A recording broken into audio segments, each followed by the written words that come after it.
Bayangin ada sebuah teknologi rahasia yang kalau jatuh ke tangan yang salah bisa ngehancurin keseimbangan dunia. Dan untuk menghentikannya, pemerintah nggak ngirim pasukan elit. Mereka malah ngirim seorang agen ribet, tapi cara kerjanya di luar nalar. Namanya Orson Fortune. Ia bukan tipe patriot yang berapi-api. Dia profesional, dingin, dan sangat mahal. Tapi kali ini misinya beda, yaitu buat mendekati penjahat miliarder kelas dunia. Ia harus melakukan hal paling absurd dalam sejarah spionase, yaitu merekrut seorang aktor Hollywood sebagai umpan. Inilah aksi, komedi, dan kekacauan internasional dalam film Operation Fortune.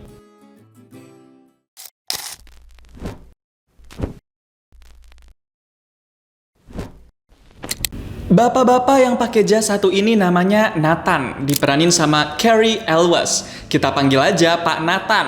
Dia nih koordinator agen intel di sebuah lembaga intelijen internasional. Dia yang ngatur dan milih siapa-siapa aja agen yang bakal bertugas untuk suatu misi. Kalau ini bosnya Pak Nathan, dia namanya Nathan, tapi kita panggil aja bos besar. Dia yang nyuruh-nyuruh Pak Nathan buat mengelola semua misi di lembaga intelijen internasional itu. Pak Nathan dikasih misi nih sama bos besar. Kata bos besar, di sebuah fasilitas laboratorium ada kelompok oknum yang nyuri teknologi senjatong ilegal berbahaya dengan nama The Handle. Bos besar nyuruh Pak Nathan buat cari tahu siapa penjualnya, siapa pembelinya, dan sebenarnya seperti apa senjatong itu. Bos besar tegesin Pak Nathan kalau dia pengen misinya berjalan dengan lancar, mulus, dan kreatif. Bos besar juga mau misi ini diselesaikan dengan cepat. Gak pakai lama, Pak Nathan langsung mengajukan orang-orang yang bakal bertugas di misi itu. Orang pertama yang diajuin Pak Nathan adalah Orson, diperanin sama Jason Statham, agen khusus yang udah sering menjalankan misi dari Pak Nathan.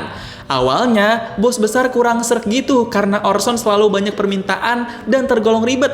Tapi akhirnya, bos besar setuju-setuju aja deh setelah dijelasin sama Pak Nathan. Sebagai ahli komunikasi yang bakal temenin Orson di misi ini adalah Sarah, diperanin sama Aubrey Plaza. Sarah ini agen dari CIA yang bakal jadi komando komunikasi. Dan yang terakhir ada JJ, dia yang bakal jadi pembantu palu gada di misi ini. Dia bisa banyak hal, mulai dari mata-mata, nembak, nyupir, banyak deh pokoknya.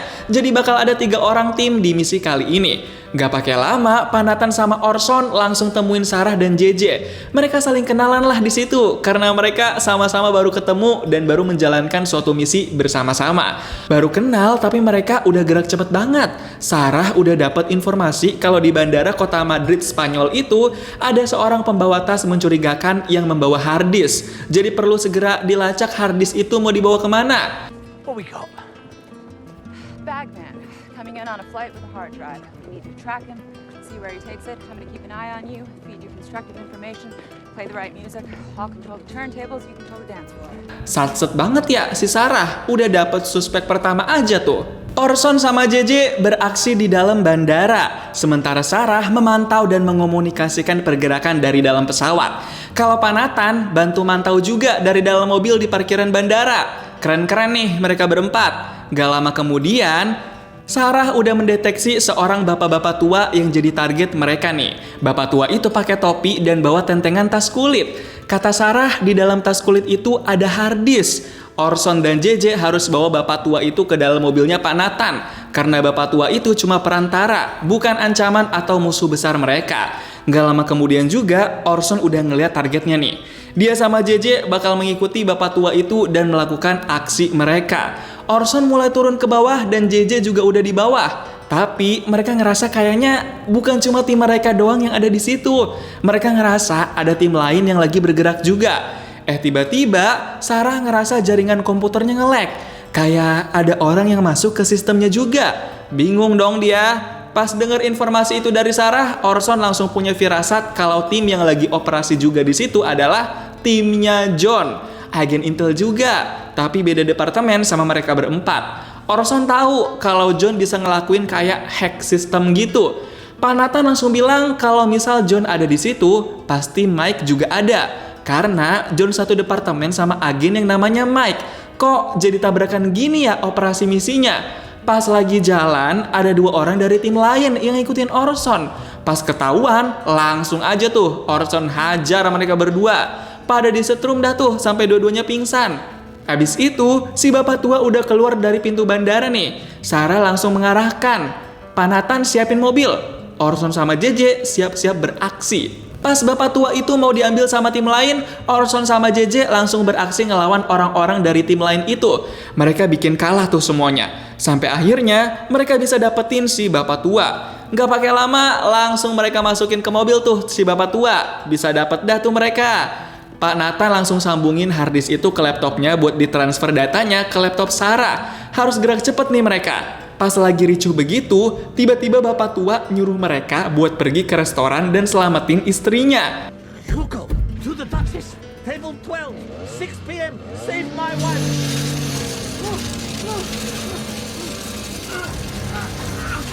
Apaan tuh maksud si bapak tua ya? Untungnya sebelum dilabrak sama tim lain itu, mereka udah selesai transfer datanya. Jadi semua data udah disalin ke laptopnya Sarah. Pas dibuka pintu mobil, ternyata bener dong. Yang ngelabrak itu adalah timnya Mike dan John. Ngapain ya mereka ngerjain misi ini juga? Kok kayak janggal sih? Gak pakai lama, biar gak banyak ribut, Pak Nathan kasih aja dah tuh permintaan si Mike. Yaitu harddisk punya si bapak tua. Gak tahu juga tuh mau diapain sama Mike dan timnya. Abis itu di monitor mereka, Sarah bilang isi harddisknya teracak-acak. Jadinya masih perlu informasi lebih. Gak pakai lama, Pak Nathan langsung beraksi di restoran yang dibilang sama si bapak tua yang udah metong itu. Dia kasih tuh tas kulit punya si bapak tua ke orang yang udah ngincer itu. Pas dicek sama Sarah, orang yang nerima tas itu adalah seorang pengacara dari miliarder pemasok senjetong besar. Wah, mulai ketahuan nih. Miliarder pemasok senjetong besar itu namanya Greg. Dia punya riwayat jual senjetong ke anak kecil dan orang-orang yang salah. Pokoknya gak bener dah jualan senjetongnya. Pas dicek, ternyata Greg bakal ada acara amal sama anak yatim di kota Cannes, Prancis. Dan disitulah nanti mereka bakal beraksi. Tapi sebelum ke acara di Prancis itu, Orson, Pak Nathan, dan Sarah harus ke Los Angeles, Amerika dulu. Mereka butuh umpan buat mancing Greg di Prancis nanti. Orson tahu kalau Greg ngefans sama bintang film bernama Denny. Jadi mereka mau bawa Denny ke dalam misi mereka sebagai umpan. Gak pakai lama, Orson langsung nemuin Denny si bintang film itu dan ngajak dia buat seneng-seneng di kota Cannes, Prancis. Orson ngancem kalau nggak mau ikut, rekaman hubungan gelap Denny sama adik ipar sendiri bakal disebarin. There's a sensitive and awkward situation between you and your sister-in-law that you probably shouldn't have filmed.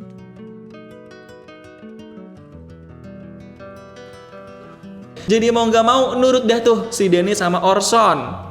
Malamnya Orson, Sarah, sama Denny si bintang film langsung beraksi. Mereka berangkat ke acara penggalangan dana anak yatim piatu yang diadain sama Greg. Acara itu diadain di kapal laut mewah gitu. Pak Nathan sama JJ mantau dan mengarahkan pergerakan mereka bertiga selama di kapal laut itu. Orson, Sarah, sama Denny bakal banyak acting dan pencitraan nih di acara ini. Pas Denny baru masuk ke kapal dan berdiri di seberang Greg, si Greg langsung shock tuh. Dia starstruck. Kayak nggak nyangka bisa ketemu sama bintang film idolanya, alias Denny. Greg jadi bisa semangat banget nih. Gak lama kemudian datanglah asistennya Greg, dia namanya Emilia. Dia bilang Greg yang bikin acara ini punya hadiah buat Denny karena ngefans banget. Langsung deh tuh Emilia kenalin Denny sama Greg. Dan disinilah mereka bertiga langsung pada mulai acting sebagus mungkin. Karena pastinya nggak mau sampai ketahuan atau dicurigain. Di situ pura-puranya Sarah jadi pacarnya Denny. Mereka berdua sepasang kekasih. Jadi harus agak-agak mesra tuh. Kalau Orson berpura-pura jadi manajernya Denny. Pastinya manajer selalu ngikut artisnya kemana-mana. Jadi Orson bakal sering ngedampingin Denny juga nih. Tapi tujuan mereka sekarang di sini adalah untuk ngehack isi HP-nya Greg. Mereka mau gali informasi soal penjualanan senjetong ilegal itu. Tiba-tiba nih, kebetulan ada telepon masuk ke HP-nya Greg. Jadi Greg minta tolong Emilia buat angkat telepon itu. Pergi deh si Emilia ke suatu ruangan gitu. Udah ngincer banget kan tuh si Sarah. Sementara itu, JJ sama Pak Nathan lagi serius mantau nih apa yang dikerjain sama Emilia dengan telepon itu. Pas Denny lagi sibuk ngobrol sama Greg dan temen-temennya, Sarah sama Orson mau coba ngelakuin aksi mereka masing-masing nih. Mumpung Denny udah jadi umpan yang bagus buat Greg. Si Orson ngeliat ada agen intel dari timnya Mike lagi di situ. Jadi mereka bagi-bagi tugas nih. Sarah bakal nyamperin Emilia. Orson bakal nyingkirin agen intel timnya Mike dulu biar nggak ngerecokin. JJ nyuruh Sarah buat berdiri di dekat ruangannya Emilia itu. Dari situ JJ bisa koneksiin jaringannya ke HP Greg yang lagi dipegang sama Emilia. Harus gerak cepet nih mereka. Pas lagi ngelakuin itu, tiba-tiba ada anak buahnya Greg nih yang masuk ruangan. Jadi harus acting lagi deh si Sarah. Tapi tenang, gak butuh waktu lama, akhirnya JJ bisa dapat koneksi ke HP-nya Greg. Yes, sir. Good work. Wrap it up. Rich people, if you hadn't noticed, they like to show off. I'm gonna head back. Great chatting with you. Sementara itu, Orson lagi nyingkirin agen intel timnya Mike. Dia mau dibikin pingsan dan dibuang dari kapal itu. Jadi ribut dulu tuh mereka berdua. Untungnya orang itu gampang dikalahin. Jadi Orson menang telak. Abis itu Orson langsung dorong agen intel itu keluar biar dia jauh dari kapal. Sangar juga nih si Orson. Pas balik ke tempat Greg sama Danny, di situ Greg bilang kalau dia ngajak Danny sama Sarah buat liburan sama Greg. Kebetulan juga Danny katanya bakal ada film tentang miliarder besar. Jadi perlu banyak ngobrol sama Greg buat jadi inspirasinya. Padahal pura-pura aja itu. Tapi momen itu bisa mereka manfaatin buat gali informasi lebih dari Greg nih nantinya. Langsung setuju deh mereka sama ajakan Greg. Pas Danny lagi diajak foto-foto sama banyak orang yang ngefans, Greg ngajak Sarah buat ngobrol di pinggiran kapal. Ya udah deh, Sarah mau-mau aja tuh. Pas lagi berduaan, Greg ngomong ke Sarah kalau dia mau nunjukin sesuatu yang besar ke Sarah. Kayaknya ada ketertarikan nih Greg ke Sarah. Wah, bisa dimanfaatin juga sih ini. Tapi Sarah belum bilang apa-apa karena udah keburu dipanggil sama Orson dan Danny. Abis itu mereka bertiga langsung ke bawah buat pulang dari acara itu. Mereka lega banget bisa menyelesaikan proses dari misi itu dengan lancar. Puas banget tuh tiga-tiganya. Pak Nathan langsung bilang good job ke mereka bertiga atas kerjasamanya. Gak cuma itu, Pak Nathan sama JJ juga masih mantau obrolan Greg sama rekannya tentang penjualan senjatong ilegal mereka. Tapi Greg belum bisa sebutin siapa pembelinya. So, who's buying? Not telling you that. My job is to protect every link in this chain, so I do protect them, yes. I'm also protecting you. Wah, jadi belum dapat informasinya nih Pak Nathan. Abis itu Pak Nathan langsung laporan ke bos besar soal timnya Mike yang selalu ikut campur juga. Tapi bos besar bilang kalau dia juga belum tahu kenapa mereka ikut campur di misi ini. Besoknya Sarah nemuin informasi ada 2 orang rekannya Greg yang mencurigakan. Katanya ada laptop yang berisi data penting di brankas rumah 2 orang mencurigakan itu. Jadi langkah selanjutnya adalah Orson bakal nyolong data dari laptop itu. Gak pakai lama, malamnya Orson langsung lakuin aksinya di rumah rekannya Greg itu. Aksi dia dipantau dan diarahin sama Sarah dan JJ dari dalam mobil. Pura-puranya Orson bakal nyuri barang mewah. Padahal tujuan dia adalah data dari harddisk laptop itu. Penjaga CCTV di rumah itu udah dibikin pingsan pakai suatu gas yang diatur sama Sarah.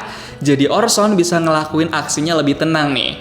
Orson langsung nyoba buat ngebobol brankas yang di dalamnya ada laptop berisikan harddisk dan data penting. Orson ngelakuin itu dengan tenang dan santai. Sampai akhirnya Orson bisa ngebuka brankas itu dan buka laptopnya buat ngambil segala data penting di dalam laptop itu. Bener-bener mulus banget nih pergerakan Orson. Gak lupa Orson juga nyuri barang tipis-tipis biar dikiranya pencuri, bukan agen intel.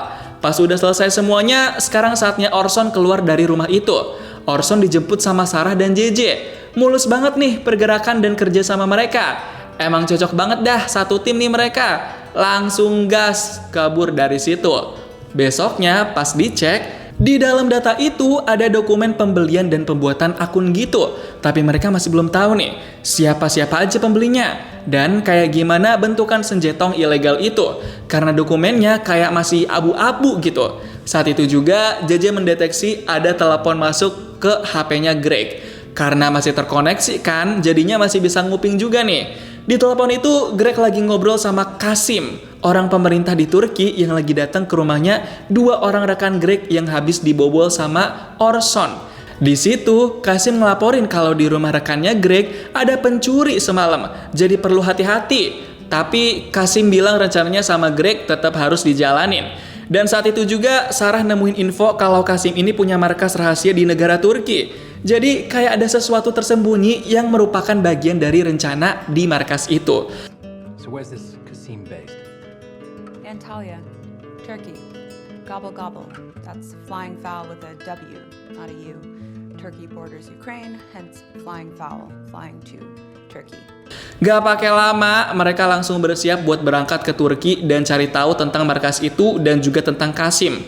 Di perjalanan menuju Turki, JJ nemuin info kalau Kasim udah lama kenal dan bekerja sama dengan Greg. Mereka pernah ngelakuin sesuatu yang berbahaya juga. Jadi bukan orang yang baru kenal atau baru kerja sama. Sama-sama pergi ke Turki, tapi mereka pecah jadi dua kelompok. Sarah sama Danny ke rumahnya Greg. Mereka liburan nih di sini. Mereka acting lagi jadi sepasang kekasih yang mesra biar meyakinkan Danny dan para anak buahnya. Danny sama Sarah langsung diajak buat lihat-lihat parkiran mobil legend punya Greg. Mau flexing tuh si Greg. Untungnya Danny juga suka mobil, jadi mereka berdua bisa cocok. Saat itu juga Greg ngajak Danny buat nyetir mobil itu. Mereka bakal asik-asik berdua di jalanan. Sementara Sarah bakal di dalam rumahnya Greg buat menikmati pijat. Di sisi lain, Orson, Panatan, sama JJ habis booking kamar hotel. Habis ini mereka bakal mantau dan cari tahu juga soal Kasim dan markasnya. Danny lagi asik-asiknya sama Greg buat nikmatin mobil dan perjalanan. Makin akrab tuh mereka. Sedangkan Sarah di dalam rumah Greg, Sarah sempat lihat-lihat buat kepo tentang keamanan rumah itu. Tapi dia dicurigain nih gelagatnya sama Emilia, si asistennya Greg. Jadinya Sarah disuruh masuk ke kamar aja. Kalau Orson sama JJ udah mulai ngeliat penampakan Kasim nih. Mereka bener-bener jadi mata-mata yang main aman biar nggak ketahuan. Tapi di situ Orson juga ngeliat ada Mike. Nah kan, Mike ikut campur lagi nih di misi ini. Orson langsung sebel pas lihat Mike ada di area situ juga. Orson ngelihat Kasim bersiap pergi lagi pakai mobilnya. Tapi dia naruh koran berita gitu di atas tong sampah. Kayak sengaja buat dikasih ke seseorang. Karena Orson ngelihat Mike ngikutin Kasim, jadinya dia mutusin buat tahan dulu pergerakannya. Beberapa menit kemudian ada cowok yang ambil koran di atas tong sampah itu. Orson juga ngerasa pernah lihat orang itu. Jadi Orson sama JJ mutusin buat ngikutin cowok itu pergi kemana. Orson ngeliat cowok itu kasih korannya ke pria bernama Ben, si pengacara Greg. Dia jadi makin curiga nih dan langsung lapor ke Pak Nathan. Greg has been involved. There's no way that this deal is about guns. All right, follow him, but do not engage. I'll let Sarah know we're still in play. Akhirnya Orson ikutin terus deh tuh mereka. Sedangkan JJ ngikutin Orson dari belakang buat ngejaga-jaga. Pas lagi asik ngikutin, Ben ngerasa curiga sama Orson. Jadinya dia nyuruh anak buahnya buat ladenin Orson. Pas papasan, Orson langsung acting dan pura-pura lagi cari pelabuhan. Dia sampai pegang peta segala tuh buat pencitraan. Pas udah nggak ada pilihan lain, Orson langsung ngehajar anak buahnya Ben itu. Mereka berdua jadi ribut nih. Sementara Ben cuma bisa ngelatin aja. Dia hati-hati dan ketakutan. Untungnya Orson bisa menang lawan anak buahnya Ben itu. Jadi sekarang dia langsung kejar si Ben. Si Ben langsung lari ketakutan tuh. Dia berusaha hubungin Greg tapi nggak bisa-bisa. Setelah kejar-kejaran, apesnya si Ben udah naik duluan tuh ke lift sebuah gedung gitu. Orson ketinggalan lumayan jauh. Jadi Orson langsung lari pakai tangga supaya bisa nyamperin Ben. Setelah capek-capek lari, Orson udah sampai di atas nih akhirnya. Tapi dia nggak lihat Ben ataupun orang lain. Kosong melompong di situ. Kemana tuh orangnya? Tiba-tiba Orson ngerasa ada yang lari di belakangnya. Orang itu ternyata Ben. Langsung aja tuh Orson jatohin si Ben ke bawah sampai akhirnya metong. Orson langsung minta JJ buat ambil HP sama koran itu dan masukin jasad Ben ke bagasi mobil.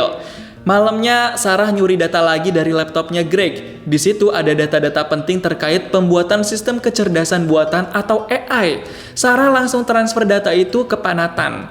Pas terima data itu dari Sarah, Pak Nathan langsung laporan ke bos besar. Menurut mereka, senjatong ilegal ini bentuknya adalah AI yang bisa meretas segala sistem apapun. Jadi senjatong AI itu bakal berbahaya karena bisa mengontrol sistem apapun. Whatever is run by a computer, it can control. And we still don't know what they intend to use it for. Yes, but we can at least now confirm. JJ nemuin info kalau jual beli senjatong AI ini ke Kasim bakal dilaksanin besok pagi, jam 9. Kasim seharusnya ketemuan sama Ben si pengacara Greg. Tapi karena Greg udah metong, jadinya Orson yang bakal pura-pura jadi Ben. Bakal beraksi lagi nih si Orson. Besok paginya Orson langsung ketemuan sama Kasim buat ngelakuin aksinya. Dia lagi pura-pura jadi Ben nih di depan Kasim. JJ ngikutin dan ngejaga Orson dari belakang. Mau ngebawa Orson kemana nih si Kasim karena jalannya masuk ke tempat terpencil gitu. Pas udah sampai tempat berhenti, JJ langsung siapin alat-alat buat tempur buat berjaga-jaga dikepung sama anak buahnya Kasim. Siap siaga banget tuh dia. Gak lama kemudian orang yang bakal beli senjatong AI itu udah datang. Orson yang lagi berpura-pura jadi Ben dan Kasim udah bersiap buat nunjukin senjatong AI-nya. Pas ngeliat senjatong AI itu, si pembeli langsung percaya dan seneng ngeliatnya. Dia belum ada kecurigaan apa-apa. Orson langsung telepon Greg. Sarah berusaha ngebikin suaranya Orson jadi mirip sama Ben, biar Greg nggak curiga. Wah, cerdas banget sih nih. Si pembeli juga udah bersiap mau otak-atik senjatong AI itu. Di rumah, anak buahnya Greg baru sadar kalau ada orang yang masuk ke koneksi dan sistemnya mereka. Sarah langsung coba ngotak-ngatik lagi biar semuanya berjalan lancar. Duh, mulai ketahuan nih semuanya. Sementara itu, Orson lagi berusaha dapetin kode akses buat menjalankan senjatong AI itu. Dan akhirnya semua kode udah diketik. Senjatong AI itu udah bisa diakses dan duit transfer jual belinya udah masuk. Emilia si asisten Greg langsung murka. Dia nyuruh anak buah buat ngamanin segala komunikasi dan keamanan di rumah itu. Langsung was-was nih si Sarah sama Denny. Di samping itu, di lokasi jual beli senjatong AI, Orson udah ketahuan sama komplotan mereka semua. Jadi dia langsung beraksi juga. JJ yang ngeliat itu juga langsung arahin senjatongnya ke orang di hadapan Orson buat dibikin metong. Bukan cuma itu, serangan di udara juga nggak main-main. Orson diserang bertubi-tubi dari segala sisi. Mumpung ada kesempatan dan mobil nganggur, jadinya dia pakai aja deh tuh mobil. Langsung tancap gas buat kabur. Dan di sisi lain, Sarah udah berhasil nih buat batalin transaksi jual beli senjatong AI itu. Sarah, update? I'm just unconfirming their confirmation. What's happening? It was confirmed. Just confirm again.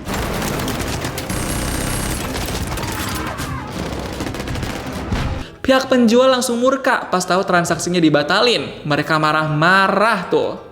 Di tengah-tengah jalan, Orson baru nyadar kalau ada komplotan agen Intel Mike di situ. Dia turun dari mobil dan murka juga tuh. Ngapain coba agen Intelnya Mike ngikut-ngikut misi ini terus? Orson langsung ngomel-ngomel ke Mike karena udah ikut campur. Tapi Mike nggak berhenti. Dia malah menjadi-jadi dan mau ngelawan si penjual dan pembelinya juga. Jadi berbaringan nih, dua kubu. Di sisi lain, Sarah sama Denny langsung kabur dari rumah itu karena mereka tahu bentar lagi Greg bakalan tahu sandiwara ini semua. Di lokasi tempur, si Mike malah minta Orson buat mundur dan Mike mau tanganin kasus ini sendirian.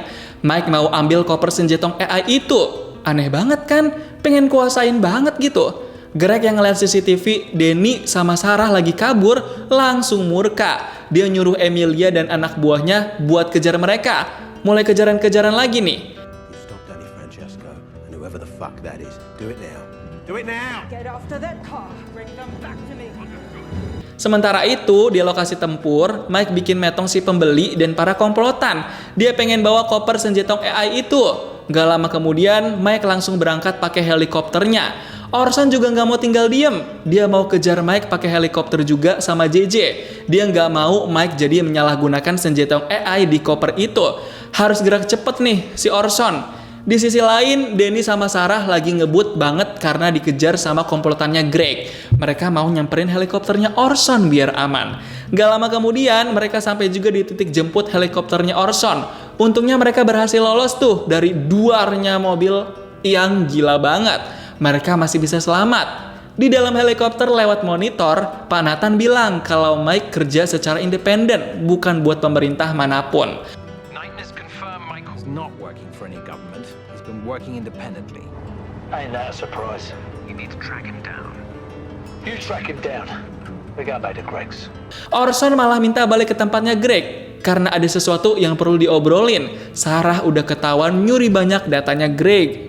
Habis itu mereka semua langsung balik ke rumah Greg dan berdiri di hadapan dia. Suasananya tegang banget nih pasti. Greg mulai ngebenci semua orang di depan dia. Gak pakai basa-basi, Orson langsung tanya, sebenarnya siapa pembeli utama dari senjatong AI itu?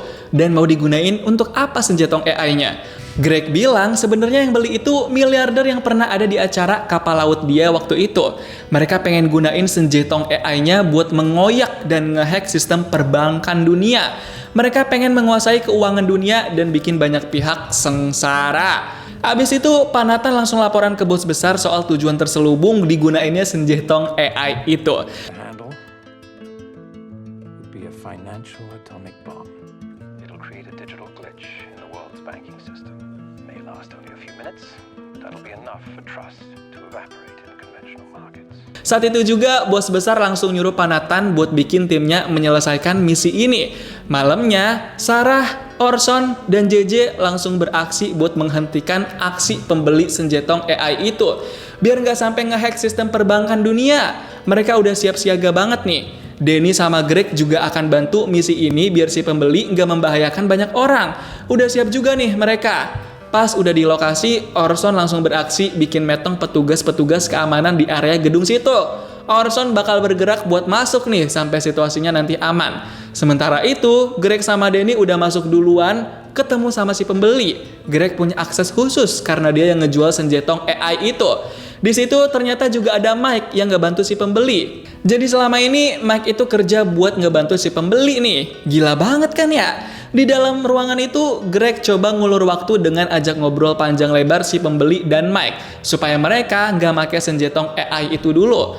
Orson lagi berusaha untuk masuk ke ruangan itu. Dihajar tuh semua anak buahnya si pembeli. Orson bener-bener nggak kasih ampun banget. Dia satset bikin metong semua anak buahnya si pembeli. Sampai akhirnya, Danny sama Greg keluar dari ruangan itu. Mereka mewanti-wanti supaya si pembeli hati-hati gunain senjatongnya.